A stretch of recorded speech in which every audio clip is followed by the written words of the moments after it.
Baik, bisa lihat apa yang sudah saya bagikan di layar? Sudah saya sharing, bisa lihat nggak? Saya. Sudah terlihat, Pak. Oke, baik, ya. Baik, hari ini kita akan membahas materi ini yang baru, kelanjutan dari materi ini ya, yang tentang ukuran penyebaran dan asosiasi data. Tetapi saya ingin melanjutkan dulu, ada yang tertinggal pada pertemuan minggu lalu. Jadi ini tidak sempat saya bahas, jadi sekarang saya bahas ini dulu. Jadi menampilkan data secara kuantitatif. Dalam menampilkan data ada banyak cara ya, ada banyak cara melalui tabel, misalnya melalui grafik, kemudian melalui diagram, ya, dan bentuk-bentuk lain ya.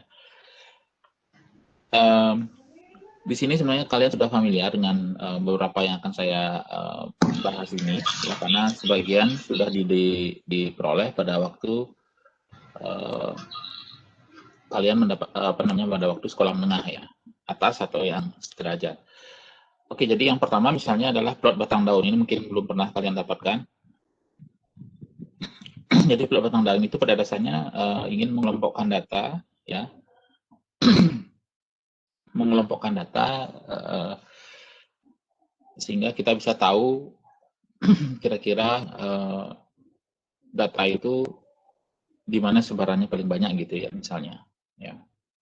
Nah, jadi dalam membuat plot batang daun atau di Inggrisnya itu adalah stem and leaf plot.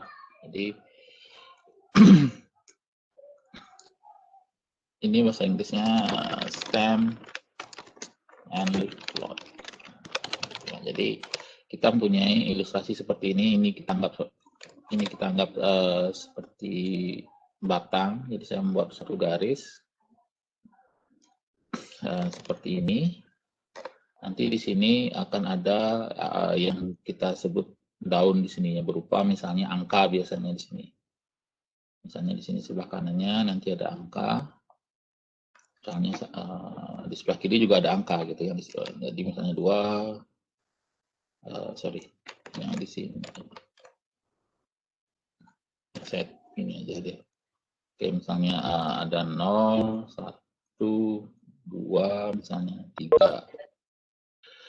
Sebelah kanannya kita adalah daun, misalnya saya 05, berarti data ini adalah 5 gitu ya. 5 misalnya 6, bisa muncul 2 kali juga gitu ya. Ini artinya 5, datanya 5, misalnya 6. Data aslinya begini bentuknya. Kemudian ada misalnya 1, 2, misalnya 3, berarti kirinya adalah, jadi sebelah kiri adalah puluhan, sebelah kanan satuan gitu misalnya. Atau di sini kita bisa definisikan kirinya ratusan, kanannya satuan, atau di sini ribuan, kanannya ratusan, dan seterusnya gitu ya, misalnya. Nah, di sini misalnya ini artinya datanya adalah 11, 12, 13. Nah, itu ide dari diagram atau di sini plot batang dan daun. Jadi bagaimana cara kita membuat plot batang dan daun dari data yang kita miliki? Jadi kita akan lihat dia paling banyak di mana gitu ya. Jadi di sini otomatis akan menunjukkan berapa sering juga muncul. Jadi misalnya di sini muncul 3 gini ya. Jadi ada 13-nya muncul sebanyak 3 kali. Seperti ini. Oke. Di sini juga bisa jadi misalnya ada anggapnya 0, misalnya 9, misalnya 9 gitu misalnya. Jadi data yang muncul adalah sebenarnya 20, 29, 29. Ini misalnya. Kemudian di sini ada 1, misalnya 2, 3, 6 gitu misalnya. Jadi data ini sebenarnya ada 31, 32, 33, 36. Oke. Jadi kalau saya ini ya, saya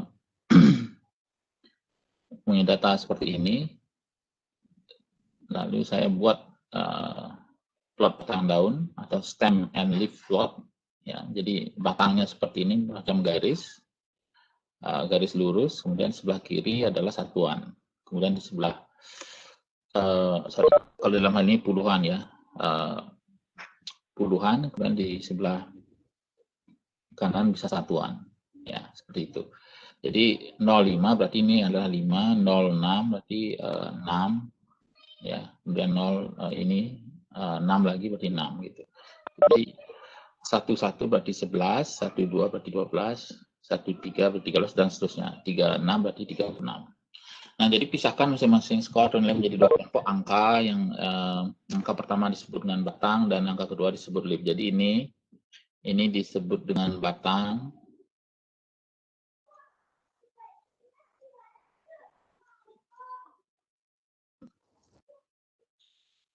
Ini yang disebut dengan leaf-nya atau daun. Oke. Jadi seperti itu. Terus ya kita bisa melakukan data untuk yang lain ribuan ya, dan misalnya juga atau pecahan gitu ya. Tapi setidaknya idenya seperti itu ya. Nah, data semua batang dari yang terkecil sampai terbesar. Jadi yang terkecil ini adalah satuan, kemudian ini ada puluhan di sini ya. Ini belasan ya, otomatis puluhan juga. Di 11 dan seterusnya. Jadi seperti ini kebetulan saya bekerja terbalik dari sini ya. Saya urai datanya gitu. Jadi yang dimaksud adalah kalau misalnya ada data misalnya begini tadi saya 58 misalnya 12 data aslinya anggap saja seperti ini. Misalnya 17, kemudian ada 36 gitu ya. Nah, sekarang kalau kita membuat stem leaf lock atau plot batang daun, maka ini kita bisa misalnya susun seperti ini. Jadi andai kata kita pakai yang tadi ya. Jadi sini 1, sini 2, kemudian kita urut. Ini kemudian 7, jadi kemudian ada 3, ada 6, ada 5, ada 8. Seperti itu ya. Jadi ya ini 1 ya. 1, 1, 2, 12, 1, 7, 17, 36, 36, 58. Oke. Jadi kita sudah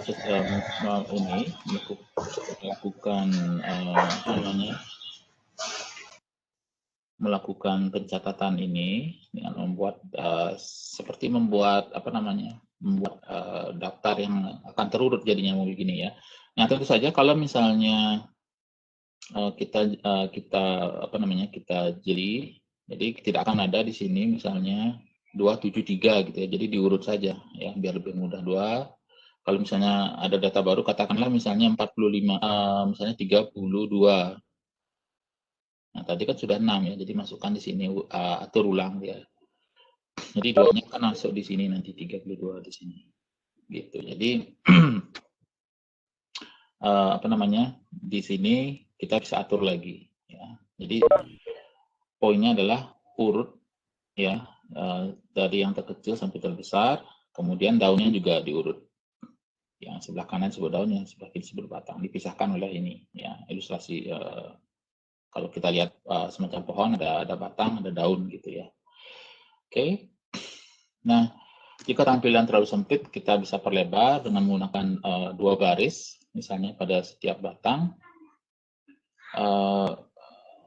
Angka daunnya 0, 1, 2, 3, 4 pada baris pertama, kemudian angka daun 5, 6, dan seterusnya sampai 9 pada baris kedua. Jadi kita bisa pecah menjadi 2 kalau banyak ya, jadi dibuat lagi di bawahnya gitu maksudnya. Jika terlalu banyak angka yang muncul, ya misalnya 6 atau 7 angka skor, buang digit paling kanan untuk memaksimalkan tampilan. Jadi karena terlalu banyak angka kan tampilan menjadi sulit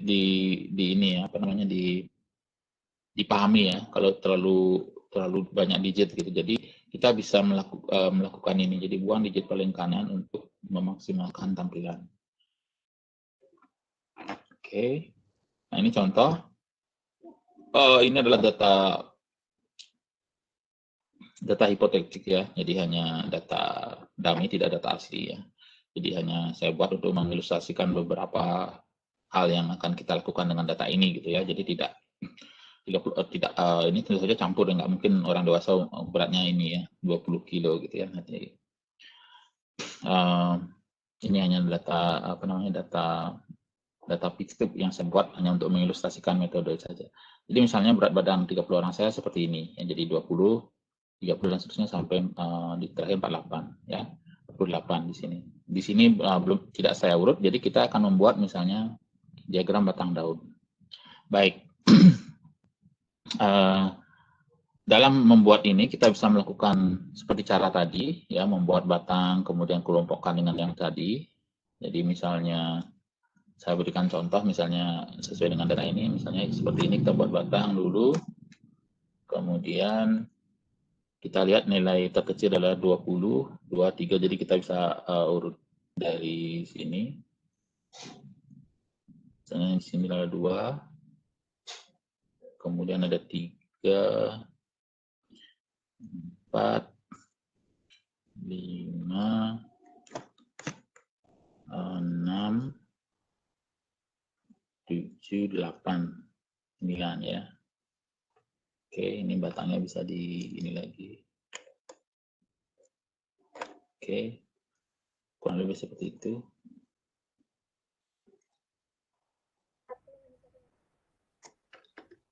Oke.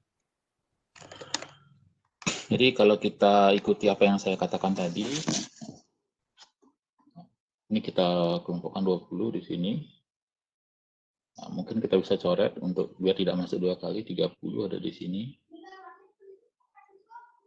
35 masuk di sini, ada nggak lagi ya? 33, masukkan 33. Jadi baiknya memang diurut dulu ya datanya gitu ya. Ada 10 juga, Pak. Oh iya, ada 10 ya, makasih. Ya, saya lupa, saya tidak tadi. Oke, terima kasih ya. 10 ya, 10. Ya, jadi sekali lagi ini hanya hipotetik ya, data yang tidak hanya fiktif, hanya untuk mengilustrasikan bagaimana metode ini bekerja. Jadi di sini tidak orang dewasa ya, kalau misalnya dia ada anak-anak juga gitu ya. Oke, jadi 10 ini, kemudian 33, 36 ya. Kemudian kita lihat 35, oke. Nanti diatur lagi 35. Baik, 35. Jadi 35, 36 gitu ya kurang lebih. Itu 35, 36. Kemudian lihat ada 40 ya, 40. 40. Pak, ada 25, Pak. Oh iya, oke ya. Ya. Ini belum selesai kok, masih ini ya, ntar dulu. 25, oke. Oke, salah ini saya. Oke, 25.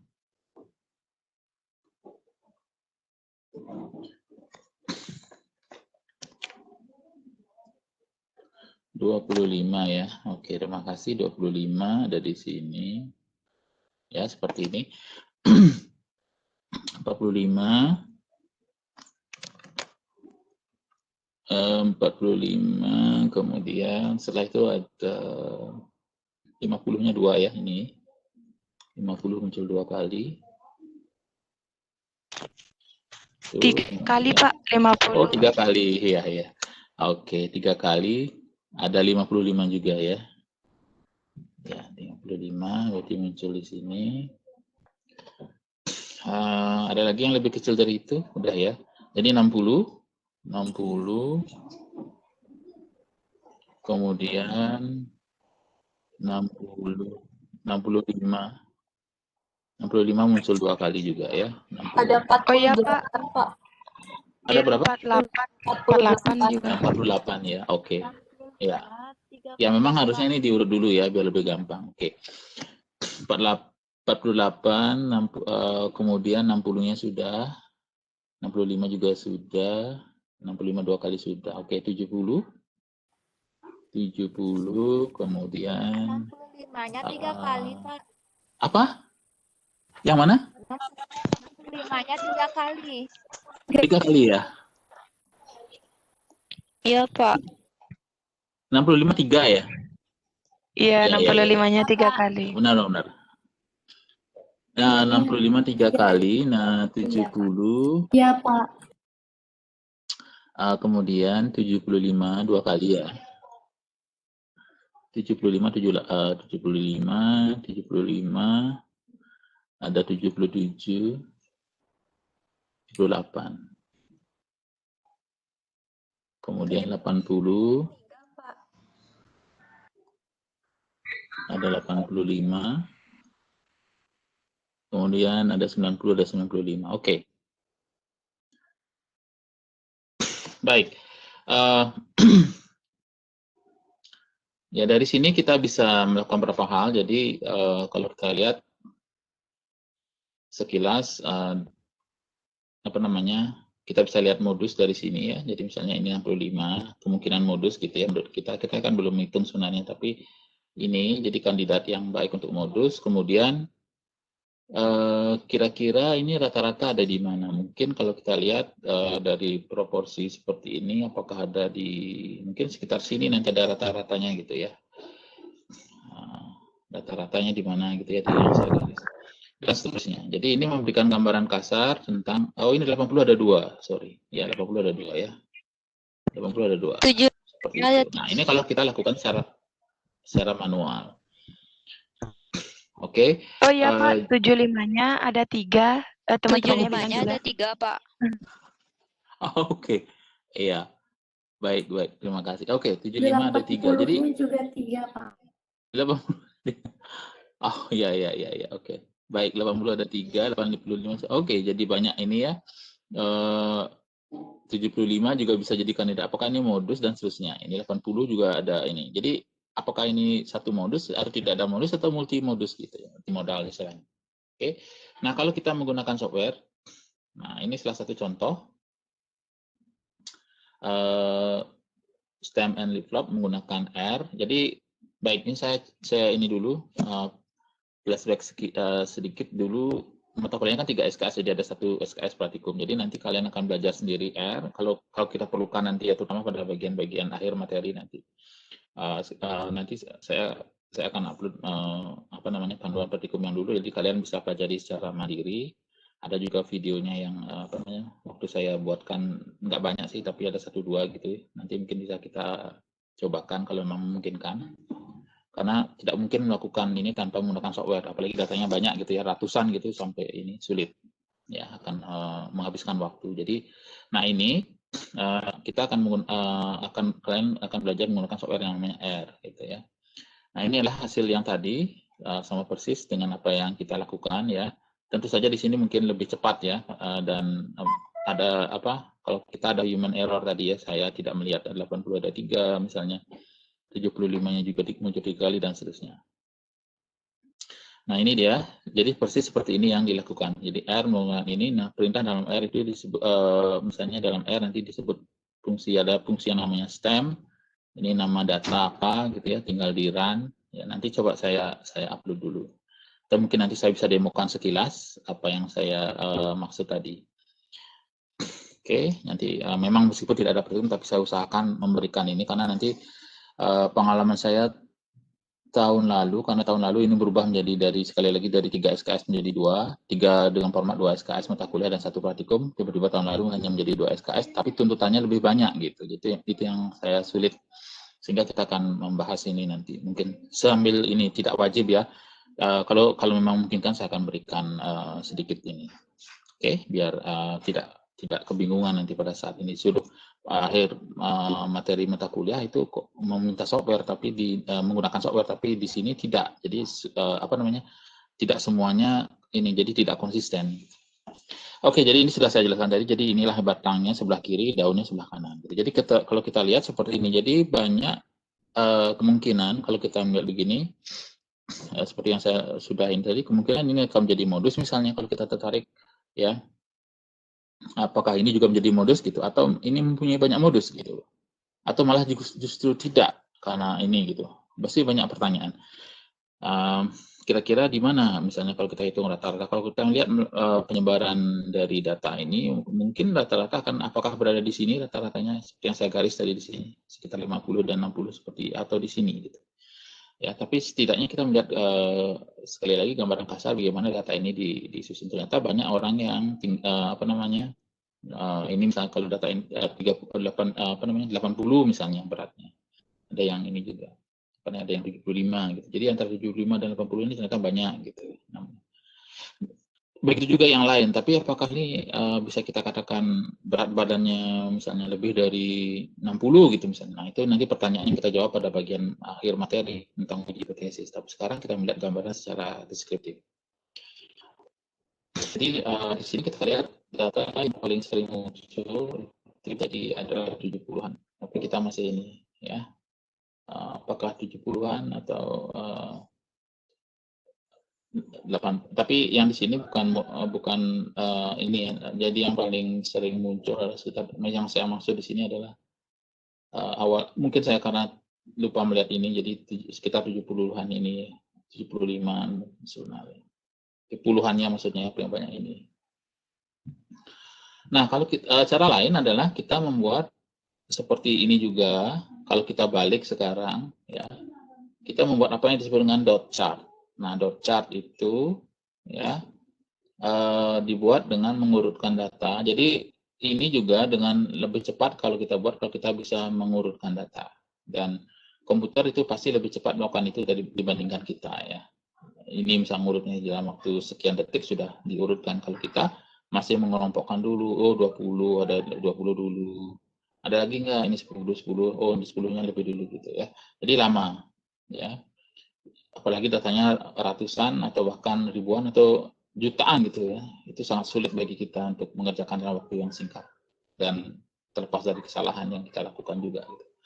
Oke, jadi plot titik atau dot chart dibuat dengan mengurutkan data dan memplot masing-masing amatan berdasarkan nilai numerik ya sepanjang sumbu yang kita berikan skala. Jadi data ini misalnya tadi ada berapa? Jadi ini ya yang tadi 10, 20 yang ini semua. Jadi kita urutkan dulu ini, baru kita bisa menentukan titik. Jadi ini 10 di sini. Ini ada 12, kemudian di sini tadi ada 20 juga ya, 20. Kemudian ada 25 di sini. Ya, ini 20 kalau kita lihat tadi. Ini 10, 20, 25 gitu ya. Di sini ada berapa tadi? Ada 20 bukan, 30 yang di sini ya. Nah, 30 yang di sini, kemudian ada 33, 35, 36, 36. Jadi dengan cara yang hampir mirip, cuma bedanya di sini masing-masing data diberikan ini titik atau dot. Jadi di sini kita lihat 36 muncul 2 kali. Di sini apa nih yang 3 nih? 50 ya, 50 tadi ya, 53. Kemudian ini juga 3, sekitar 60 berapa tadi? 65 berarti ya, 65. Kemudian ini juga muncul 3. Nah, kita melihat ini kalau kita balik, kalau sekarang ini seperti kita putar kan mirip dengan ini tadi. Cuma bedanya ini adalah masing-masing. Kalau ini kita kelompokkan per puluhan, kalau ini tidak per masing-masing data gitu ya. Tentu saja dot chart ini hanya efektif kalau datanya masih dengan mudah kita buat skala seperti ini. Kalau data yang jumlahnya misalnya 1 juta gitu, ada datanya dari 1 sampai misalkan 999.000, misalnya 999 itu agak sulit membuat gini ya. Tidak jelas kita memiliki gambaran lagi gitu ya. Jadi masing-masing mempunyai kelemahan. Apalagi datanya misalnya terkonsentrasi pada suatu titik tertentu. Nah, di sini kita melihat bahwa ada 3 data yang memiliki masing-masing frekuensi 3 kali kemunculannya gitu ya. Itu yang kita bisa lihat dari dot chart. Meskipun dari sini juga kita bisa lihat tadi ya, di sini.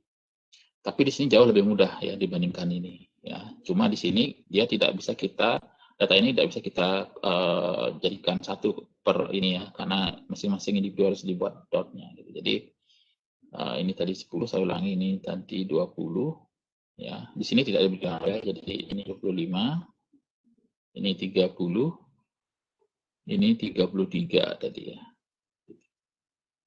Ini 50, ini 65, ini 75, ini 80. Oke, seperti itu.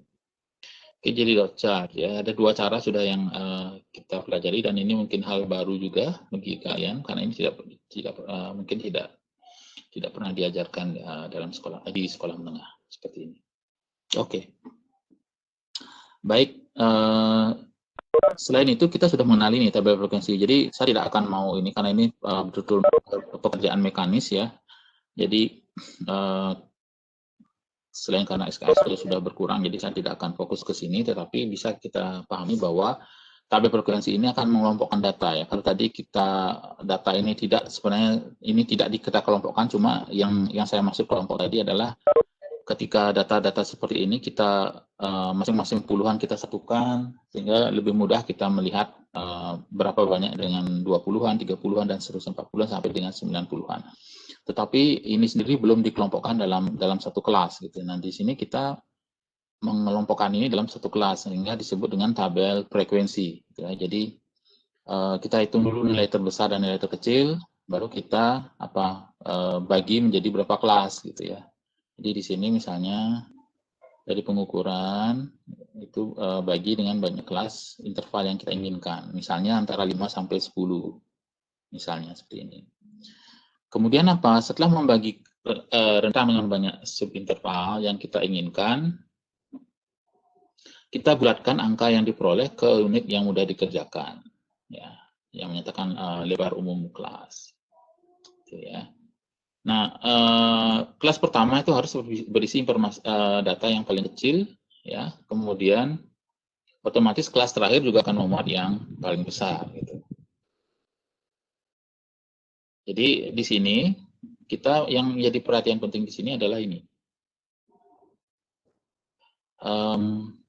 Kita harus memilih suatu nilai awal untuk kelas pertama sehingga tidak ada pengukuran yang jatuh di antara subinterval.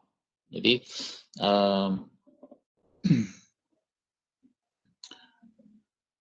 sehingga itu menjadi rancu. Jadi misalnya kalau kita membuat selang, hindari melakukan ini. Misalnya kita membuat seperti ini ya. Enter 2, 3, 3, 4. Ini menjadi masalah. Kenapa? Jadi kalau misalnya saya buat ini tabel frekuensi, kemudian di sini kan biasanya misalnya ada 5. Misalnya ini ada 4. Ini ada 8 misalnya. Tabel frekuensi seperti ini. 1, 2, 2, 3, 3, 4. Yang jadi pertanyaan di sini adalah data yang nilainya 2 masuk di mana? Masuk di sini atau di sini? Ini yang tidak boleh terjadi. Nah, biasanya kalau orang menuliskan begini, ya, kalau orang menuliskan begini, diasumsikan, jadi yang pertama ini adalah 1 sampai lebih kecil dari 2. Yang di sini 2 sampai lebih kecil dari 3. Dan 3 sampai dengan lebih kecil dari 4. Tetapi tetap menurut saya ini adalah ambigu. Gitu. Sehingga lebih gampang kalau kita misalnya nyatakan dalam selang yang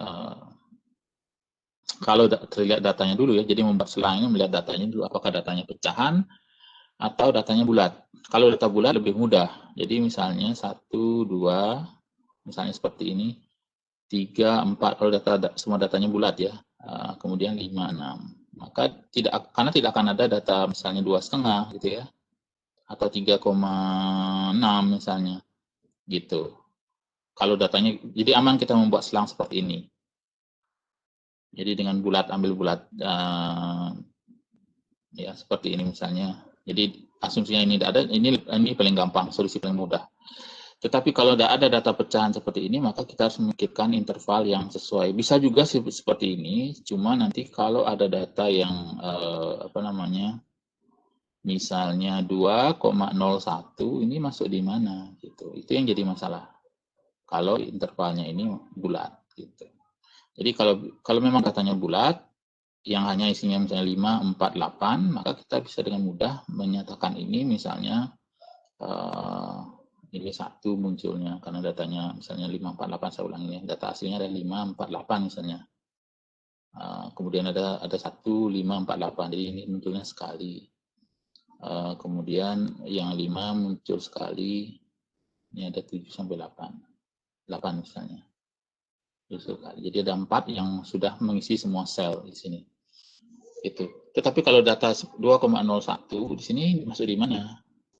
Gitu. Itu yang jadi pertanyaan kan. Jadi pertimbangan membuat sel ini akan memperhatikan plus misalnya ada yang membuat 0,5 ditambahkan, kemudian dari sini tambah 0,5 dan seterusnya. Nah itu aturan yang teknisnya detailnya saya tidak akan terlalu fokuskan karena fokusnya bukan di situ ya. Jadi kita cukup ini aja karena saya rasa hal seperti itu bisa kita pelajari dan itu sudah diajarkan pada waktu sekolah menengah. Oke, baik. Jadi di sini saya berikan contoh. Jadi nilai amatan terbesar dari data ini adalah tadi 95. Ini yang terbesar ya. Kalau saya highlight lagi data ini, ya ini yang terbesar adalah 95. Ini yang terbesar dan yang terkecil adalah 10. Ini adalah nilai minimumnya 10, maksimumnya 95. Jadi ini max, maksimum ini min.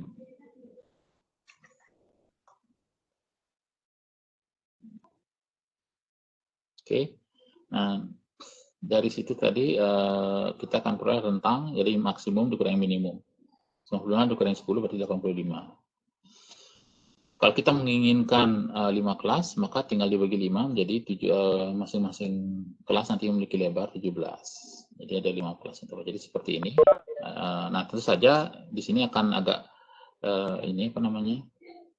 bisa jadi kelas yang kita hasilkan tidak 5 tetapi 6. Biasanya kelas ini ya plus 1 gitu biasanya. Karena ada data yang harus masuk ke ini, terutama data yang paling besar biasanya gitu. Biasanya masuk ke 5 plus 1. Jadi di sini 85 dibagi 5 17. Jadi masing-masing akan lebarnya 17. 10 dikurangi 27. Oke. Tentu saya kalian bertanya, ini kan 10 sampai 27, 10-nya ikut, 27-nya juga ikut. Berarti ini kan sebenarnya bukan 27 ya. Bukan 17, tapi sebenarnya ini 18 ya kalau kita hitung ya. Jadi sebenarnya yang lebih pas di sini harusnya 26. Karena 10-nya ikut yang nilai terkecil tadi. Ya. Nah, ini ada sedikit kesalahan. Jadi sebenarnya panjangnya adalah kan dari sini lebarnya lebarnya adalah 17. Ya, halo? Kenapa? Ada pertanyaan? Enggak, Pak. Oh, ada pertanyaan tidak? Suaramu putus-putus. Ada pertanyaan nggak?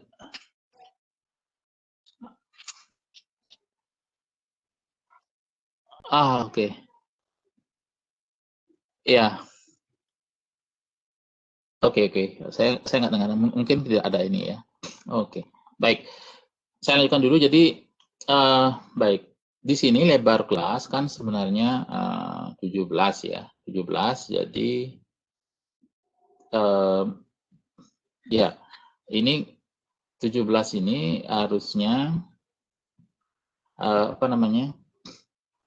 karena 10 juga ikut kan berarti sebenarnya tidak 10 yang saya ini salah sebenarnya. 10 tambah 16 harusnya secara ini maksud saya gini.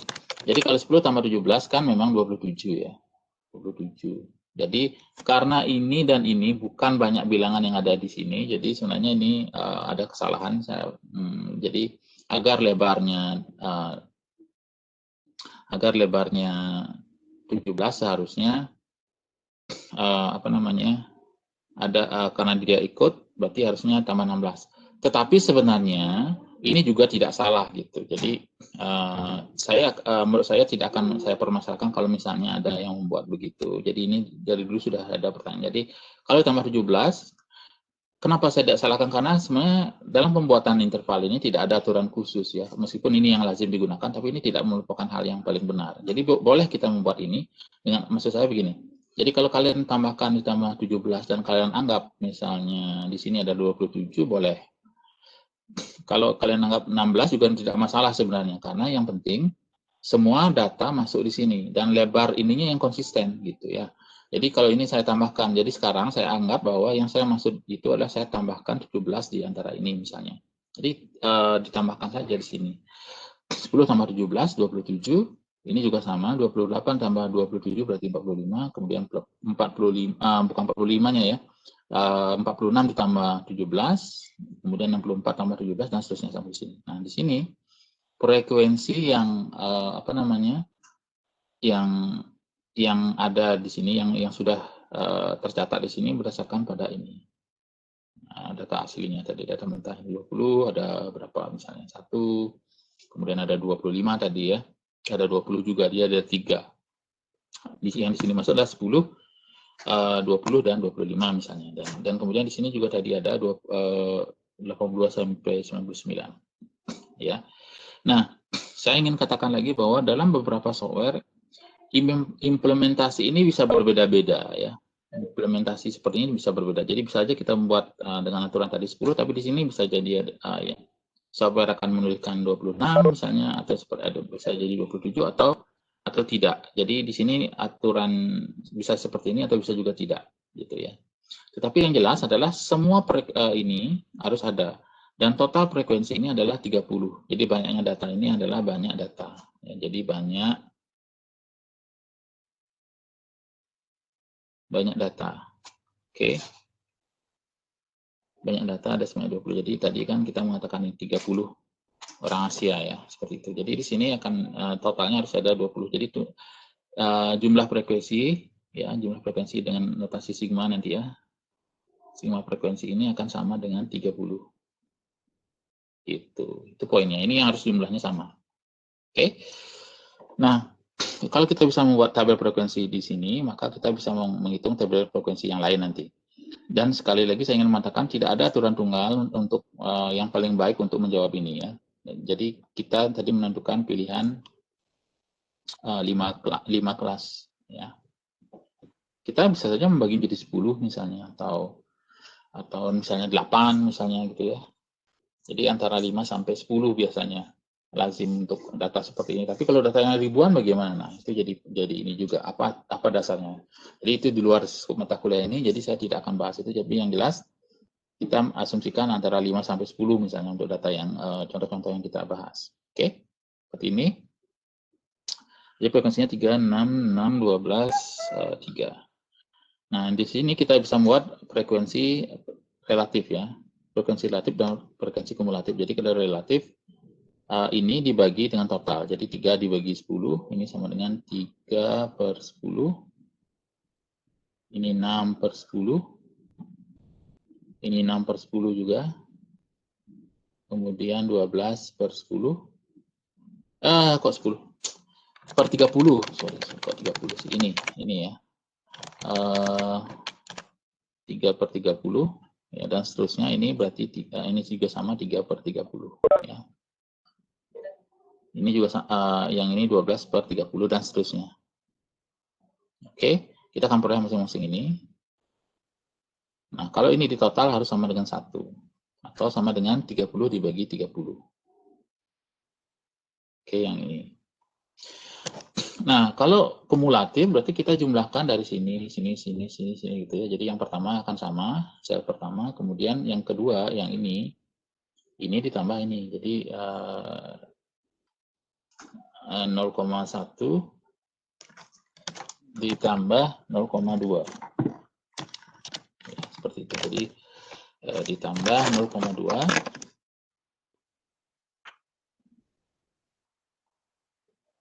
Kemudian yang ini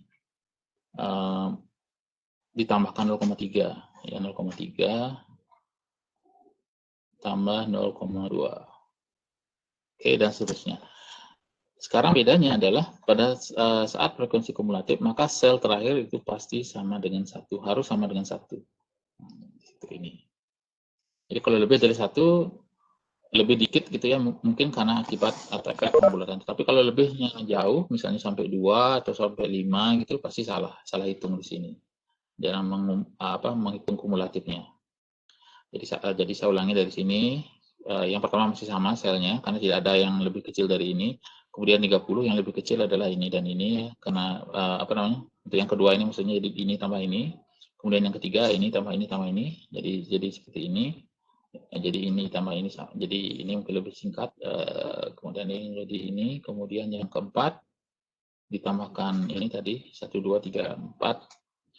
Jadi 0,9 dan ini dijumlahkan menjadi 1. Total dari semuanya. Nah, setelah kita membuat tabel distribusi frekuensi, kita bisa membuat apa yang disebut dengan histogram. Histogram itu memberikan informasi tentang seberapa amatan itu menyebar sebenarnya gitu. Hampir sama dengan tadi, cuma di sini interval yang digunakan itu harus sama. Jadi panjang interval yang digunakan harus sama. Kemudian semua sumbu itu mulai dari ini, vertikal mulai dari 0, hindari memecah atau memutus sumbu, ya. Kemudian batang dengan yang tinggi sesuai dengan titik tengah pada interval. Jadi apa maksudnya? Jadi berdasarkan ini tadi kita bisa menyusun misalnya, jadi misalnya secara garis besar seperti ini, misalnya 3, ini 10, di sini sekitar 27 ya. Kemudian yang 28 di sininya, nyambung setelah itu 6. Kemudian ini seperti ini nanti jadinya, rapat dia. 64, oke, ini 2 kalinya hampir.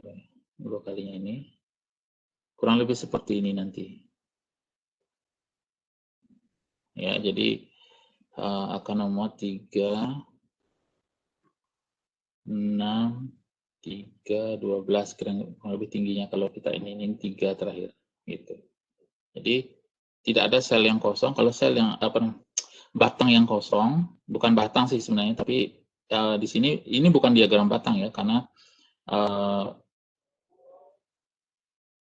sel yang kosong itu menunjukkan tidak ada data. Jadi seperti ini. Jadi yang yang tadi 366. Oh, 366 bukan 3, sorry, salah saya. 366 begini kurang lebih ya.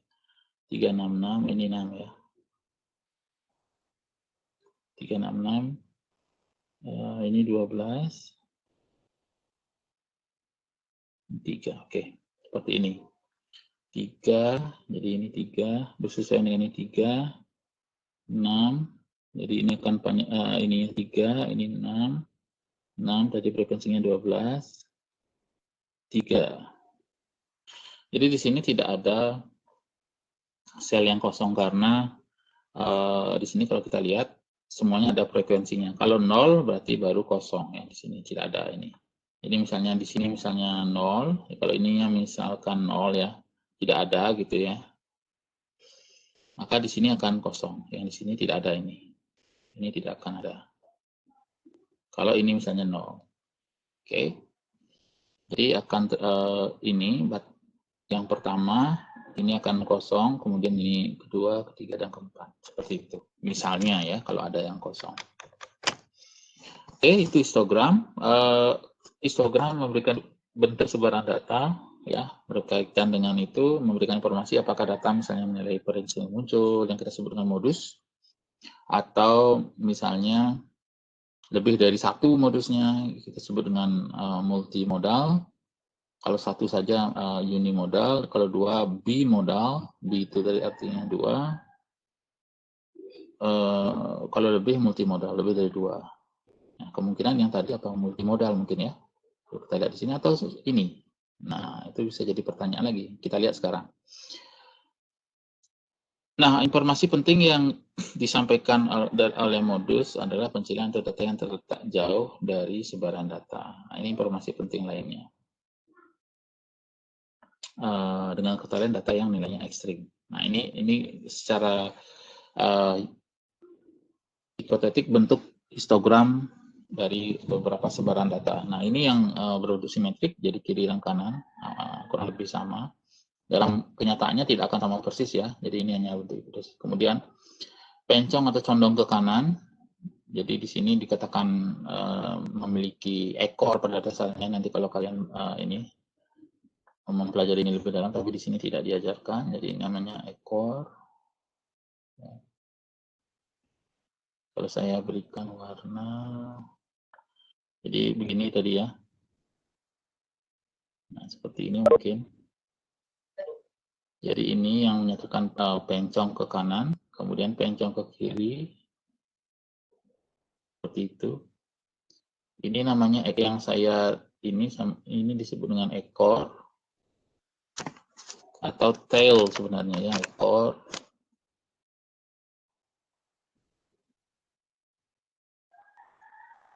Oke. Ya, ini yang seragam, jadi seperti kotak. Nah, yang bimodal itu seperti ini. Ya. Jadi di sini letak modusnya, ini letak modusnya. Kemudian kalau yang terpotong seperti ini, tidak seperti separuh dari ini ya. Gitu. Jadi kalau multimodal pastinya lebih banyak ya. Multimodal berarti lebih dari ini, mungkin bentuknya seperti ini mungkin ya, histogram kalau kita garis. Jadi di bawahnya mungkin seperti ini.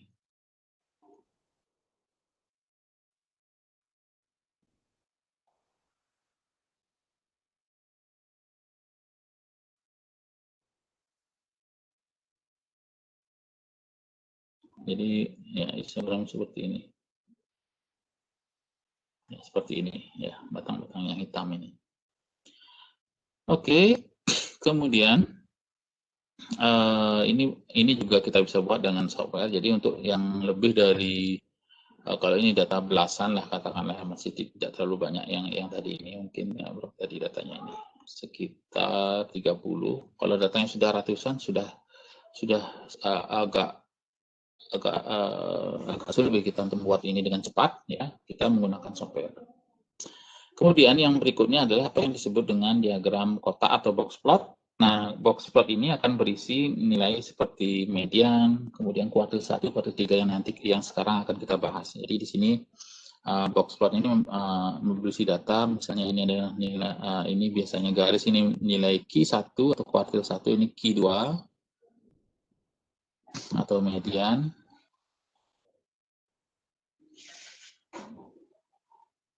Kemudian ini Q3 kuartil 3. Oke. Kemudian di sini ada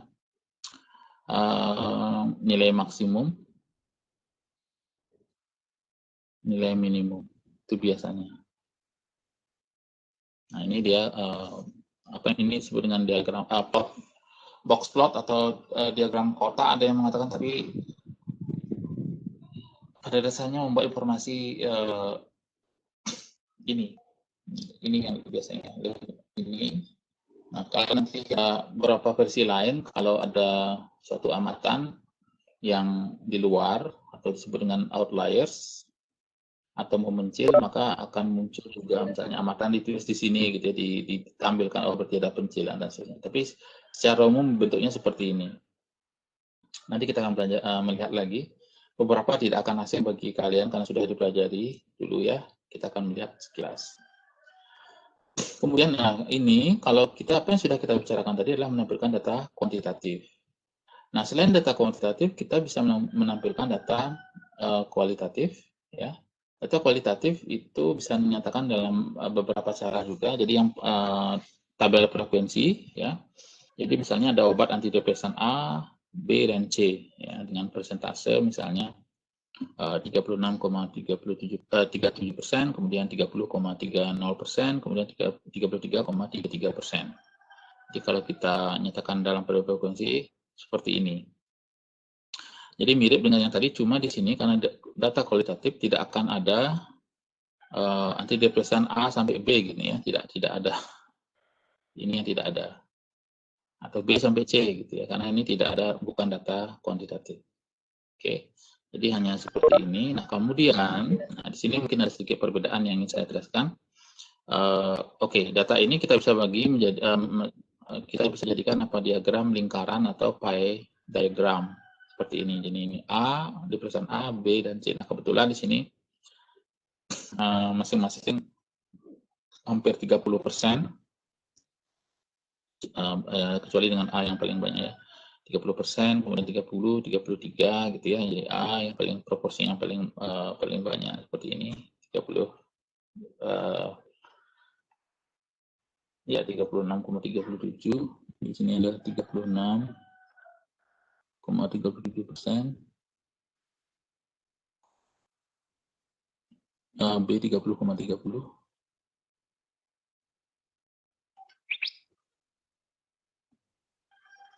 Dan C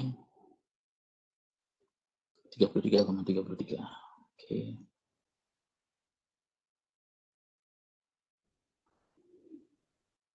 Oke. Jadi ini adalah proporsi dari ketiga obat antidepresan ya. Silakan lihat di materi, ada ini untuk lebih detailnya seperti ini.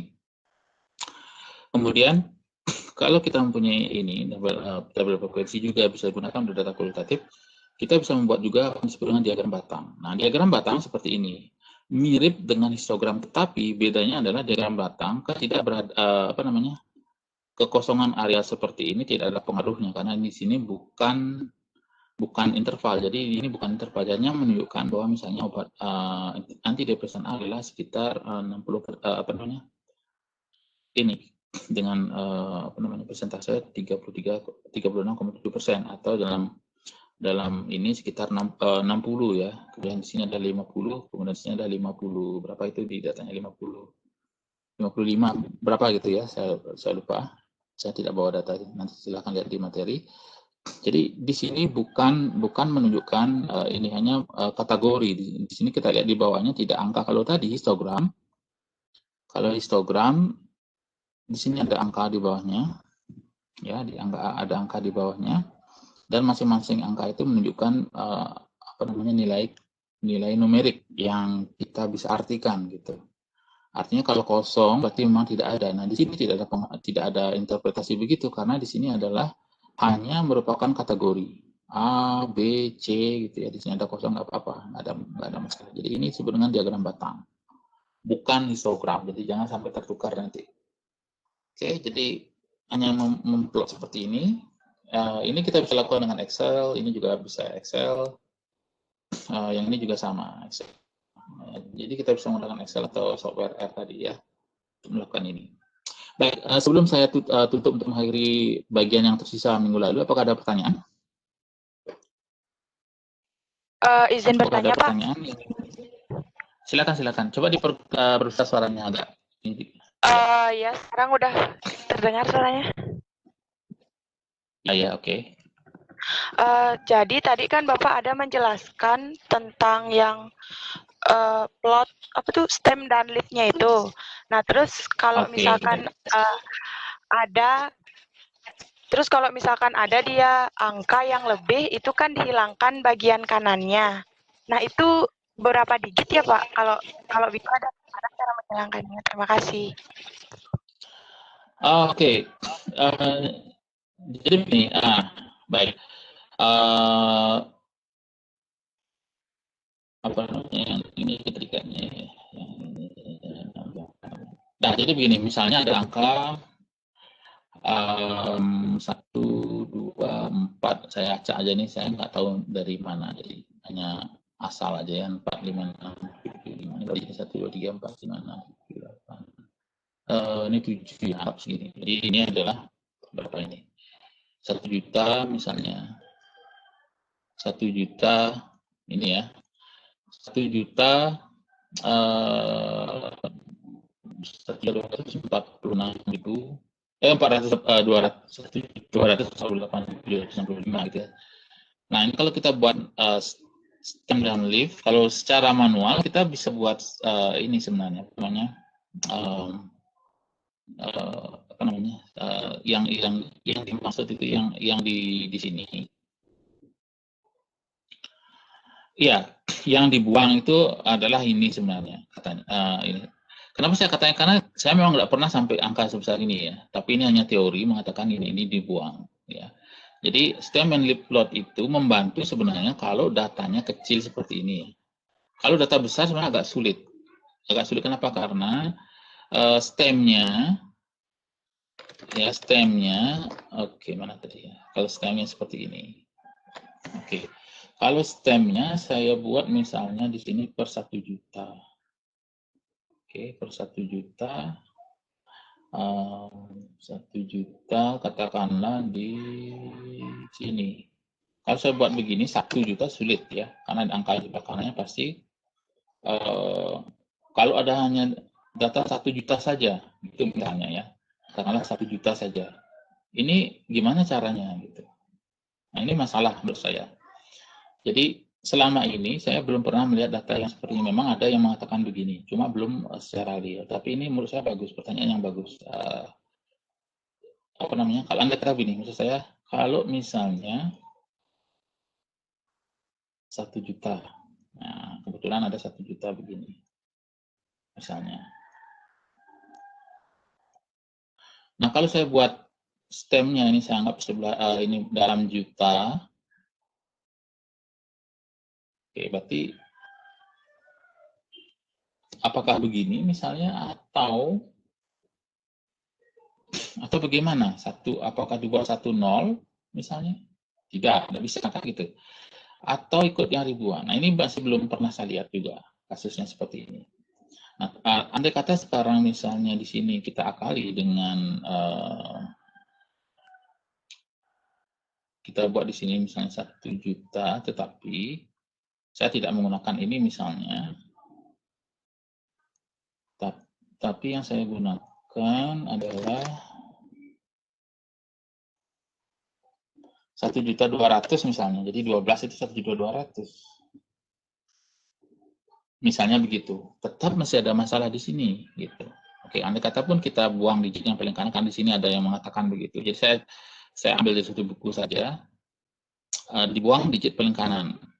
Nah, digit paling kanan dibuang berarti di sini harusnya masih ada 1.248.765 kan. Jadi masih ada 248. Jadi masih ada 48.000, sorry agak ini ya.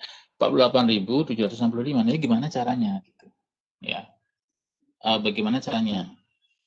Nah, kalau begini yang saya sering lihat itu ada, nanti kita bisa coba ya, kita bisa coba software mengimplementasikan sebenarnya. Yang bisa dilakukan adalah misalnya di sini yang ini dibuang, mungkin bukan hanya 67 tapi mungkin yang diambil adalah pembulatan gitu. Ya, nanti kita coba lihat apakah begitu yang dilakukan, karena di sini tidak ada aturan khusus sebenarnya, cuma di sini dikatakan hanya 7, kalau 6 atau 7 angka, skor yang paling digit yang paling kanan dibuang. Kalau kita melakukan ini, misalnya ya, saya juga tidak bisa memasukkan angka misalnya di sini menjadi misalnya 4, 8, 7, 7, 6. Ini juga tidak bisa. Kenapa? Karena interpretasinya menjadi berbeda kalau dalam stem and leaf plot. Kenapa? Karena yang di sini artinya apa? 1.204, ini 1.208, 1.207. Nah, ini jadi masalah. Gitu. Jadi kemungkinan yang saya anggap, karena sekali lagi ini baru pertama ada yang bertanya, jadi kemungkinan ini akan dibuang. Jadi hanya diambil digit misalnya ini 1 juta, katakanlah 200, 1.200.000, anggap dibulakan menjadi gini, tapi ini 1.250 mungkin ya. Jadi diambil di sini diambil 5 gitu. Mungkin begitu. Tapi kita coba ya. Terima kasih pertanyaannya. Saya terus terang ini masih nggak jelas juga sebenarnya karena belum pernah ada yang seperti ini. Ya. Nanti kita coba ya. Baik, Pak. Terima kasih atas Kita coba ini penjelasannya. pertanyaan bagus. Ya, ya, oke. Makasih. Nanti kita lihat karena ini selalu jadi ini juga. Ini kenapa bisa ini? Kita lihat software bisa jadi gini. Kalau kita menggunakan software yang berbeda, tampilannya berbeda. Kecuali untuk data yang sederhana seperti ini semua software akan menampilkan hasil yang kurang lebih sama seperti ini. Jadi kalau masih angka di bawah ratusan, di bawah 100, ya di bawah 100 kita bisa membuat stem and loop seperti ini dengan cukup mudah. Saya mengatakan cukup mudah kalau datanya bulat. Kalau datanya tidak bulat agak berbeda, ya. Oke. Baik, terima kasih pertanyaannya ya. Nanti itu PR juga bagi saya karena saya tidak bisa jawab langsung. Tapi yang saya tahu hanya ini, kemungkinan biasanya di-cut. Nanti tapi kita bisa coba nanti seperti apa. Ntar kita coba. Oke, apakah ada pertanyaan lain lagi? Pak, izin bertanya. Izin bertanya, Oke, Pak. baik. Ya, silakan. Siapa dulu? Izin saya duluan, Pak. Saya Dian Martan, NIM 95. Jadi saya ingin bertanya, Pak. Jika ada suatu data, misalnya tinggi badan di suatu keluarga gitu, Pak, ada yang tinggi badannya 50, data yang 100 gitu, Pak. Jadi gimana penulisan di tabel di diagram, Pak ya? Dibuat 2 batang atau bagaimana, Pak? Terima kasih. Tinggi badan 50 dan tinggi badan 100 ya, gitu. Ada datanya tuh ada puluhan dan ratusan gitu, Pak. Gimana cara penulisannya? Atau di iya, oke. gitu. Ya, Pak. Terima kasih, Pak. Iya, baik. Gini, kalau baik, jadi bagus pertanyaannya ya. Ya, jadi kalau kita bisa lakukan 2 hal sebenarnya. Jadi pisah menjadi 2 atau tetap jadi 1. Nah, kalau jadi 1 yang jadi masalah adalah di sini ya. Oke, misalnya kalau tinggi, oke itu kan data juga data fiktif ya 50 dan 100 kan tidak mungkin untuk orang dewasa ya. Kalau ada orang dewasa, kalau anak dewasa iya. Kalau tapi mungkin ada pengecualian juga sih kalau ada orang yang memiliki karena apa namanya kelainan fisik, tapi ya kita abaikan dulu. Kalau misalnya seperti itu, yang 10 sebenarnya bisa kita lanjutkan di sini 1, 2, misalnya 10 berarti kan 100-an ya. 11 berarti 100, 11, 12, gini. 13. Secara manual loh ya. Tapi nanti saya mengatakan lagi bahwa software akan mengimplementasikan berbeda. Bisa jadi dipecah menjadi 2 atau bisa jadi ini agak berbeda. Oke, jadi bisa seperti ini. Oke, jadi dan seterusnya ini saya dilanjutkan sampai misalnya kita tulis di ini aja. Sorry, ini agak kacau nih karena agak sulit nulis ini. Oke. Jadi ini lanjut misalnya sampai terakhir 180 18 seperti ya. Jadi kita buat linknya di sini. Ya, di sini. Ya, misalnya seperti ini ya. Jadi otomatis ini akan apa namanya menjadi orang yang ya kalau ya kita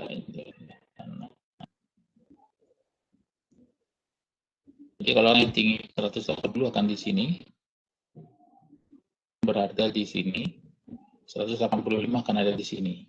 126 kalau ada seperti ini misalnya dan seterusnya 100-nya atau misalnya 101 di sini misalnya. Ya. Kalau 100 ada di sini. Orang yang tingginya 50 akan ada di sini. Itu kurang lebih ya. Atau bisa juga kita bagi 2 sebenarnya karena itu tujuannya untuk mengetahui data. Tapi kalau ini masih kalau secara manual kita bisa lakukan seperti ini. Oke. Baik, itu bagus pertanyaannya. Yang lain siapa lagi tadi? Baik, Pak. Terima kasih banyak, Pak. Oke, ada lagi tadi? Siapa lagi yang mau bertanya tadi? Kita diskusi. Mohon izin bertanya, Pak. Ya, oke. Saya Nia Pratiwi, M3. Oke. Jadi saya kurang jelas, Pak, mengenai random interval yang bisa digunakan yang random itu, Pak, antara intervalnya selisihnya 16 atau 17. Nanti apakah itu tidak akan mempengaruhi akumulasi hasil akhir? Apa tidak akan terjadi kekeliruan di hasil akhirnya, Pak? Terima kasih. Oh ya, baik. Baik. Ya, terima kasih ya. Pertanyaannya juga bagus. Jadi gini, asalkan satu. Jadi begini sebenarnya ya. Jadi saya ingin jelaskan dulu di sini. Ini adalah seperti ini misalnya. Ini metode yang lazim digunakan karena dulu keterbatasan komputasi dan lain-lain. Ya, jadi yang jelas pada saat kita membuat biar nggak bingung ya. Jadi masing-masing interval seperti ini. Interval yang kita buat itu harus memuat nilai minimum dan nilai maksimum. Ya, saya tidak melingkar ini sebagai nilai maksimum. Oke, gini aja. Jadi nilai minimum ada di sini di kelas pertama dan nilai maksimum ada di kelas terakhir. Jadi ini maksimum. Saya tulis ingatan Inggrisnya ya, max dan min gitu. Minimum. Jadi ini aja sebenarnya. Ya. Kemudian jarak antara antara masing-masing interval ya, tidak overlap ya, jadi 27 jadi 28. Dan saya sudah mengatakan tadi kalau ini datanya bulat, gampang kita buat seperti ini ya, karena datanya kebetulan juga bulat. Oke. Nah, di sini apakah ada masalah? Seharusnya tidak, asalkan ininya sama. Ya, asalkan ininya sama. Kemudian ya, asalkan ininya lebar kelasnya sama dan dan tidak overlap. Jadi 27 di sini 27 itu kan tidak boleh. Jadi 27 dan 28 atau begini. Atau bisa tetap ditulis 27 dengan ambigu, tapi di sini 27-nya tidak ikut di sini, tapi biasanya kalau software akan nulis begini. Jadi orang sering bingung. 27 kok ditulis di sini. Tapi yang dimaksud adalah sampai 27 kurang, sampai misalnya di sini kalau jadi misalnya begini, jadi 10 ini 27. Nah, software ada yang begini, 27 sampai sekarang tambahkan aja misalnya sekarang 44 bukan 45 lagi di situ. Jadi 44 sampai misalnya ditambah 64 jadinya ya. 64 kalau ditambah 17 ya, oke. Tambah 17 jadi ada yang ditambah 17 itu maksudnya ada 17 data antara 10 sampai 27 gitu ya. Itu mungkin yang kalau kita tambahkan 17, oke. Padahal sebenarnya tidak ya, ada kalau kita ini karena 10 dan 27 ikut, jadi harusnya 10 dikurangi 27 dikurangi 10 kan 17. Harusnya ditambah 1 berarti 18 sebenarnya kalau kita melakukan ini gitu. Tapi sekali lagi saya katakan itu sebenarnya tidak jadi masalah kalau beda selisih, asalkan yang lain konsisten sama. Gitu, seperti ini.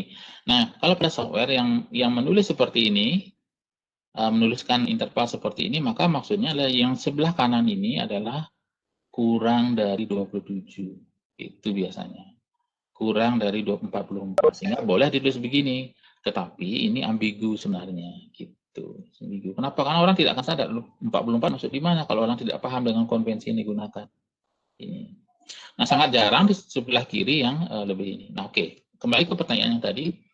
Kan tadi saya mengatakan di Korea lebar kelas 17. Yang saya katakan tadi 17 sebenarnya kan karena pengertiannya ditambah 17 kan 10 tambah 17 gitu. 10 tambah 17 menjadi 27 itu kan. Nah, kalau dihitung sebenarnya apakah yang dimaksud ini juga masih ambigu, apakah ditambahkan 17 atau ditambahkan 16, karena kan ini kalau dihitung kan banyak data yang ada di sini kan, nanti 10 dikurangi 27 dikurangi 10 kan 17 ditambah 1 jadinya kan 18, karena dua-duanya ikut kan gitu. Benar nggak? Jadi gini, kalau saya membuat selang misalnya antara, jangan dulu ambil ini ya, antara 1 sampai katakanlah 3. Jadi berapa banyak data yang bisa masuk di sini? Kalau data bulat yang saya katakan ya, kalau data bulat adalah berapa? 3 dikurangi 1 ditambah 1 kan 3. Ya kan? 3 bukan 3 dikurangi 1 aja, 3 dikurangi 1 kan 2. Tapi yang bisa masuk di sini apa? 1 bisa masuk, 2 bisa masuk, 3 bisa masuk. Kalau kita konvensinya adalah bukan kurang dari seperti ini gitu. Oke? Jadi yang saya maksud di sini, kalau misalnya 17 ini sebenarnya tidak akan jadi masalah juga, hanya ada perbedaan sedikit. Asalkan kita konsisten, yang data minimum dan data maksimum masuk di kelas. Gitu. Sama nanti ya saat ini ya. Tapi perbedaan hanya di frekuensi ini, ada pergeseran. Dan ini juga tidak aturan yang paling benar, tidak. Artinya saya bisa membuat kelas menjadi 10 gitu. misalnya 10 kelas. Jadi kalau 85 dibagi 10, maka ini akan menjadi 8,5. Berarti pecahan nanti yang saya buat di sini, misalnya 10 sampai misalnya, kalau saya tambahkan 8,5, 18,5. Di sini berapa? Misalnya 18,6 atau apa gitu ya. Dari 18,5 menggunakan konvensi ini. Jadi sementara ini kita buat sel yang tidak overlap. Kalau software akan mengimplementasikan berbeda, nanti bisa kalian coba kalau membuat ini, pasti akan berbeda ini. Gitu. Ternyata ada beberapa ada beberapa konvensi yang kita tidak tahu software itu menggunakan apa. Jadi seperti ini misalnya, kalau kita tidak paham maka yang artinya 10 sampai 27 ada di sini lagi gitu. Kalau datanya 27 masuk di mana kan gitu. Itu aja yang hindari ya. Kalau seperti ini kan sudah jelas harusnya. Jadi boleh menambahkan 17 atau ini. Jadi sebenarnya saya tidak akan terlalu ini ya. Karena rata-ratanya juga akan pasti akan berada di sekitar sini. Frekuensi dibagi ya kurang lebih akan ada di sini mungkin ya, antara dua ini. Seperti yang saya tadi garis di berbatang seperti ini. Bisa jadi akan ada di sini. Kurang lebih ya, kita kan belum hitung ya. Oke, apakah menjawab pertanyaan kalian atau masih kurang jelas? Nanti bisa masih ini ya. Biasa dilanjutkan dulu. Ada pertanyaan lagi yang lain? Ya Pak, terima kasih Pak. Ya, terima kasih atas pertanyaannya ya. Saya jadi ini juga. Nanti kita lihat. Kita bisa ini. Oke, baik. Ini tujuan saya hari ini, tapi karena minggu lalu tidak sempat saya ini, jadi kita membahas materi yang masih minggu lalu. Ternyata lumayan waktunya juga ya. Oke, baik. Ukuran pemusatan penyebaran ini semuanya sebagian besar kalian sudah paham ini, sudah diketahui, karena ini berubah dengan rata-rata, median gitu ya, modus penyebaran itu menghitung simpangan baku dan variasinya. Sekilas saya akan ini bahas. Kemudian ini yang mungkin belum, ya, ukuran asosiasi data. Oke. Jadi pemusatan penyebaran itu pemusatan secara harfiah mengukur bagaimana data itu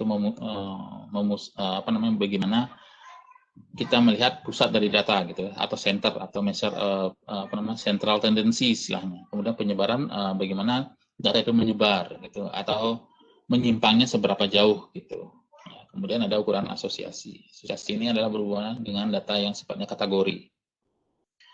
Oke, jadi ukuran pemusatan yang sering kita yang sudah kita pahami dengan baik dan sering kita gunakan adalah ini rata-rata ya. Hampir selalu kita menggunakan ini secara tidak sadar ya, rata-rata pengeluaran, rata-rata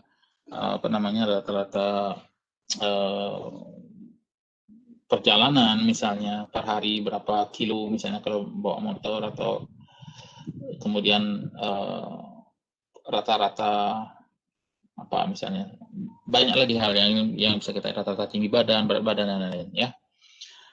Nah, rata-rata yang kita pelajari kita sebut dengan rata-rata aritmatika dengan menjumlahkan semua data dibagi dengan banyaknya data itu. Nah, untuk data rata-rata berat badan 30 orang Eropa misalnya datanya seperti ini.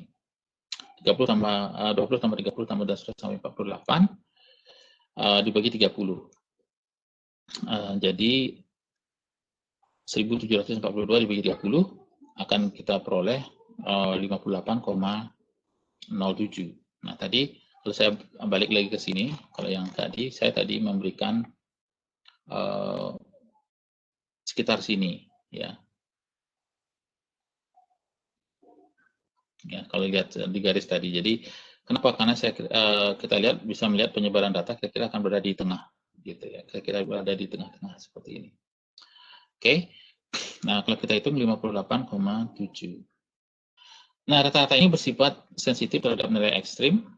Ya, sensitif terhadap nilai ekstrim artinya berat badan 55 orang, 50, 65, 60, 70, 40. Ini rata-ratanya 67. Kalau sekarang kita tambah ya. Ini misalnya menjadi 100, orang yang kelima adalah 100. Ini rata-rata akan menjadi 69. Tapi misalnya data ini kembali ke yang tadi, data orang pertama misalnya 10, anak kecil misalnya ini ya. Jadi rata-rata akan menjadi 49. Jadi apa yang kita lihat dari sini adalah kalau kita tambahkan suatu nilai ya yang sifatnya ekstrim, maka rata-rata akan berubah. Ya, seperti ini. Jadi rata-rata menjadi 56, 57, 69, dan 49. Oke. Seperti itu. Masalahnya adalah sensitif rata-rata ini ternyata gitu. Itu poinnya. Bagaimana caranya mengatasi ini? Nah, salah satu caranya adalah dengan menghitung apa yang disebut dengan rata-rata terpangkas atau trim min. Gitu ya. Trim itu memotong atau memangkas. Jadi istilah Inggrisnya adalah trim min. Trim min ya, trim. Jadi rata-rata terpangkas atau trim min. Gitu ya. Rata-rata ini dihitung dengan terlebih dahulu, urutkan dulu datanya dari kecil ke besar, kemudian hapus nilai yang terpilih pada masing-masing ujung, baru kita hitung rata-ratanya. Nah, apa yang kita lakukan adalah menghitung persentase pemangkasan. Jadi misalnya persentase pemangkasan adalah banyaknya data yang dihapus pada setiap sisi, kemudian dibagi dengan N, dibagi N, kalikan 100. Jadi sebagai contoh, data adalah ini. 0, 50, 65, 60, 70, 100. Ya. Apabila ada dua amatan ekstrim, ya di sini ada dua amatan ekstrim karena kalau kita lihat berat ini data yang lagi-lagi tidak hanya ilustrasi saja ya. Tidak ada orang yang berat badannya 0 ya, pasti kalaupun ada sangat bayi gitu mungkin 0, berapa gitu ya, tapi tidak mungkin 0. Oke. Ini hanya untuk mengilustrasikan berapa sensitifnya rata-rata. Jadi harusnya kita berharap rata-rata ada di sini. Nah, di sini dua nilai ini adalah nilai ekstrim. Ini 0 dan 100. Nah, sekarang dua ini kita hilangkan. Jadi dari 6 data ini 1, 2, 3, 4, 5, 6. Dua kita hilangkan. Kita hanya fokus pada ini nanti ya.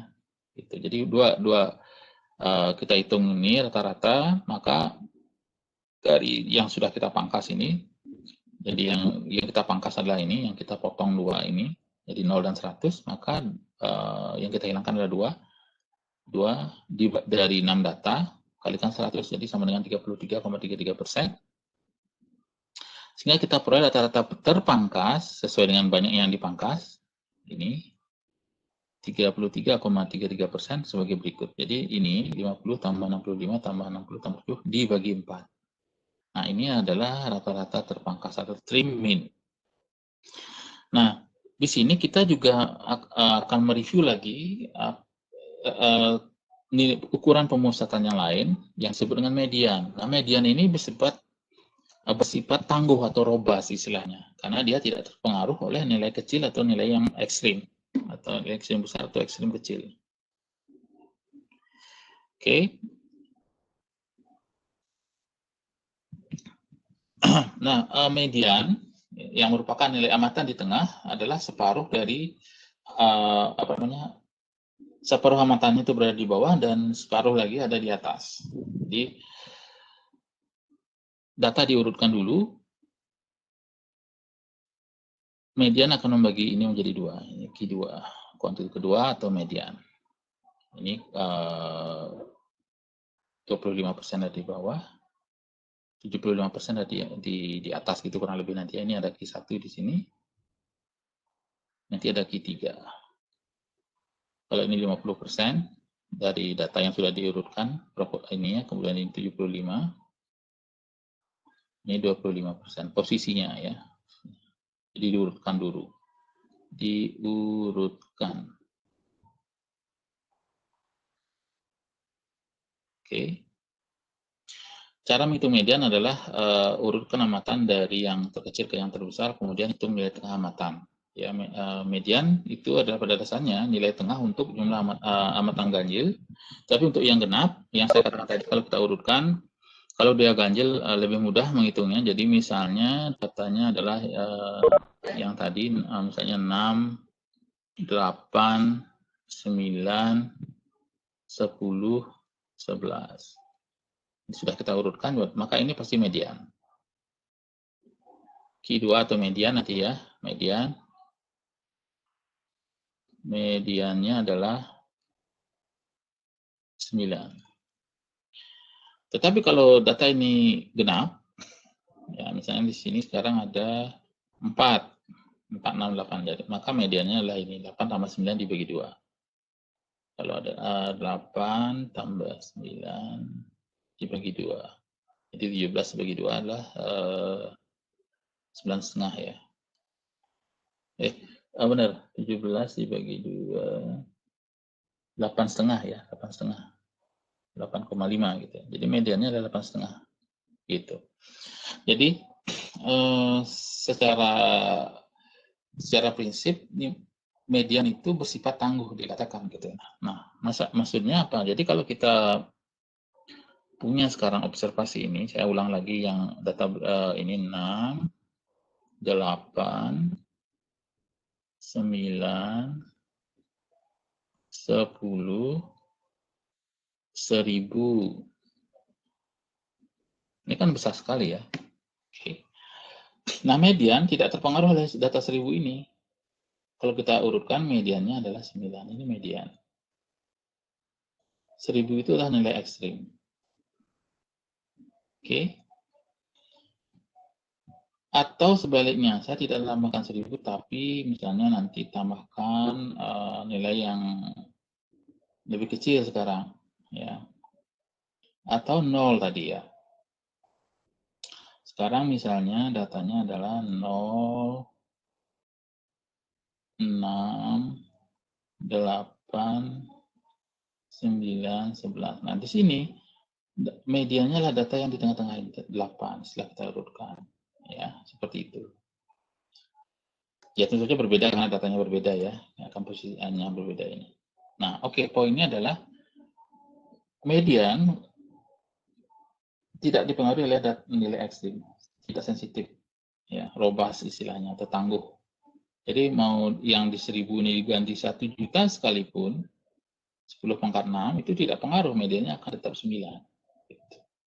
Ya. Oke, jadi nah sebagai contoh kita kembali lagi untuk data berat 30 orang, mediannya adalah 62,5. Jadi datanya genap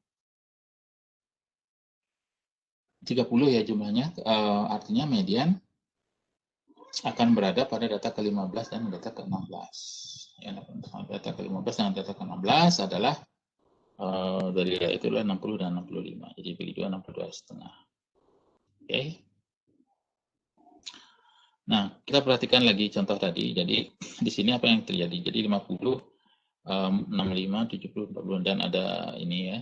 Ada data yang aslinya tadi 40. Kalau tadi kita peroleh rata-rata ini 57, 69 dan 49. Kalau kita lihat median dari ketiga data itu hampir konsisten 60, berada di 60-an ya. Data terakhir misalnya 100, mediannya 65. Oke, kita urut lagi 65. Ini mediannya. Data ini mediannya 60. Ini mediannya 60. Setelah diurutkan. Oke, catatan penting adalah median itu hanya dapat digunakan untuk data kuantitatif dan hanya terdapat satu median untuk setiap kumpulan data. Baik. Median dan min atau rata-rata di sini itu hanya terdapat satu pada setiap kumpulan data yang tidak diurutkan. Ya. Ada satu. Data berfrekuensi pun juga sama sebenarnya satu saja. Tetapi modus tidak selalu begitu. Ya, tidak hanya satu. Bisa jadi lebih dari satu. Ya. Atau misalnya 2, 3 atau lebih. Sehingga orang lebih suka memilih median atau modus sebagai ukuran pemusatan. Jarang median atau rata-rata min. Jarang orang akan menggunakan modus karena informasinya tidak konsisten pada modus gitu. Oke. Nah, jadi kalau misalnya begini, ya saya akan berikan contoh begini. Jadi di sini misalnya berat badannya adalah 50, 65, 65, 65,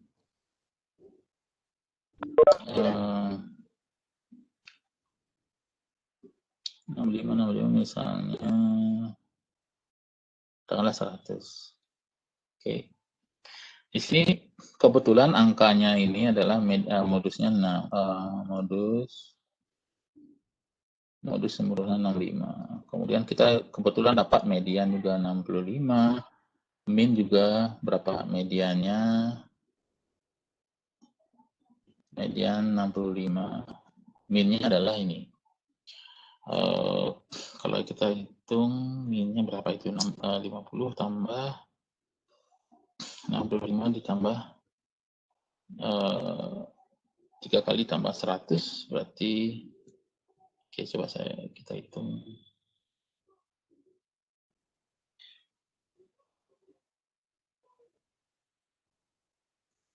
Jadi 50 tambah 65 kali 3 ditambah 100. 345 dibagi 5. Oke, 69. Oke, 69. Oke, karena kebetulan yang saya buat seperti itu. Nah, pada banyak kasus ini tidak akan informatif karena seperti yang tadi misalnya pada data tinggi badan 30 orang itu modusnya bisa lebih dari, oke, kita lihat sekarang yang tadi ya. Sorry, yang ini sudah. Kita lihat lagi yang data sebelumnya ini. Ya, modusnya tidak satu, kalau kita simpulkan nanti. Ini ada berapa? 50, 65, 75, dan 80. Gitu. Jadi modusnya berapa? Ini bisa kita katakan multimodal. Ada modusnya ada 3. Atau bisa jadi tidak ada modus. Nah, itu pertanyaannya. Jadi sulit kita menentukan apakah kita katakan modusnya ada, sorry, bukan 3, 4 ya, 50, 65, 75, dan 80. Atau kita bisa katakan ini tidak ada modus. Gitu ya misalnya. Kecuali misalnya ada satu yang data 90 ada 5, pasti kita pilih itu ini gampang. Jadi itu unimodal gitu. Tapi ini bagaimana? Multimodal atau ada modusnya atau tidak gitu. Oke, kalau tidak ada modus berarti tidak masalah. Tetapi kalau ada modus, bingung mana 65, 50, atau 75. Jadi sulit kita menentukan ini. Tetapi dengan nilai ini kan hanya tunggal median dan rata-rata. Jadi rata-rata atau nilai tengah itu sama. Hanya tunggal, hanya satu nilai. Jadi 69 dan 65 gitu. Kalau modus bisa lebih, ada tadi berapa? Kalau data yang 30 tadi, ada 80 juga, kemudian ada 50, kemudian ada 75 gitu ya. Jadi informasinya menjadi tidak sulit kita mencari mana yang ingin kita ambil untuk mencerminkan pemusatan dari data. Itu poinnya, jadi kelemahan dari modus. Nah, kalau kita bandingkan rata-rata dan median yang kasus seperti ini, jadi ini tadi dan juga yang contoh sebelumnya ini, kita tabulasikan jadi satu, maka kita peroleh seperti ini, rata-rata, mediannya seperti ini, modus. Nah, kita lihat median itu berkisar 60-an, 60 ya. Tetapi rata-rata dari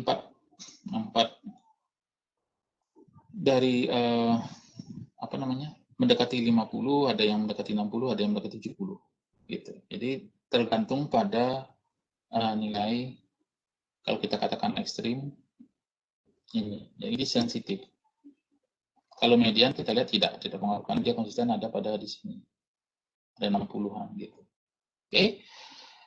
Jadi kalau secara umum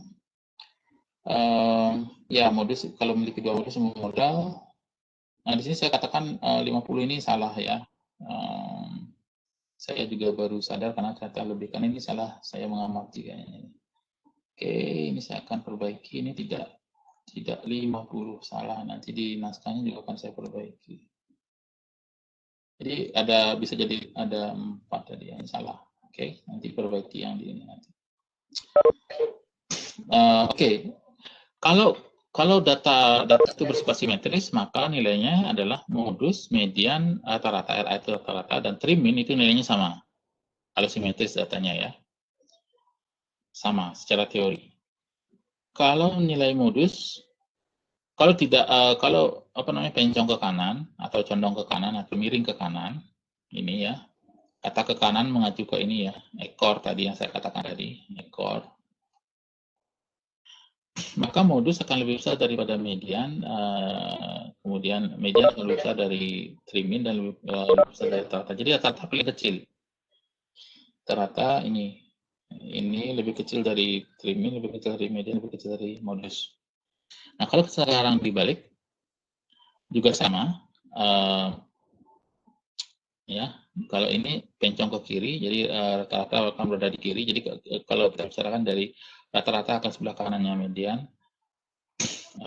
Kemudian, sorry, saya salah mengatakan. Jadi yang jelas posisinya begini ya. Jadi terlepas dari interpretasi ya. Jadi kalau ini histogram, maka nilai rata-ratanya pasti ini ya lebih besar. Jadi ini modusnya ini. Sorry. Ini kalau histogram saya lupa. Jadi kalau ini histogram seperti ini, dia akan posisinya saja abaikan dulu nilainya. Jadi posisinya rata-rata akan sebelah kanan dari ini. Ya. Kemudian untuk yang ke kiri rata-rata akan sebelah kiri. Jadi persis sepertinya cuma diputar saja ya, diputar. Jadi kalau ini kita putar, dia akan berada di kiri. Trimin, median, ini sama seperti ini, hanya diputar saja. Kemudian ada ukuran penyebaran rentang yang sudah kita coba hitung dari nilai terbesar dan nilai terkecil dikurangi, itu namanya rentang atau range. Jadi kalau tadi kita melihat pemusatan data, jadi melihat ini ada di mana, itu namanya pemusatan seperti ini ya, kalau kita buat histogram pemusatan di mana. Tapi kalau kita melihat ke samping, ke penyebaran, ke samping begini, ya, atau spreadnya seperti apa, maka kita bicarakan ukuran penyebaran atau salah satunya adalah rentang di sini. Baik, saya rasa waktunya sudah habis ya. Benar nggak ya? Sampai jam 12 ya? Benar, Pak. Ya, baik. Ya, baik. Saya rasa cukup dulu hari ini. Terima kasih atas pertanyaannya tadi ya. Nanti kita lanjutkan lagi minggu depan. Kita akan lanjut materi ini ya. Ya? Ya, suaranya putus-putus. Gimana? Halo, ada pertanyaan? Oke. Ya, baik. Ya, banyak yang masalah sinyal. Oke, baik. Terima kasih. Jadi kita lanjutkan minggu depan dengan melanjutkan materi ini tadi ya. Ukuran pemusatan dan ini sampai asosiasi minggu depan. Jadi masih ada pertemuan lagi untuk membahas itu. Kalau ada pertanyaan lagi, nanti kita bahas lagi ya. Beberapa hal yang kurang jelas atau kalau saya kurang bisa menjelaskan yang ini, silakan nanti kalian ini sehingga kita kita bisa bahas lagi. Baik, saya rasa itu aja hari ini. Terima kasih ya. Saya tutup hari ini. Ya, makasih. Selamat siang, Pak. Terima kasih. Selamat siang, Pak. Terima kasih, Pak. Terima kasih. Terima kasih.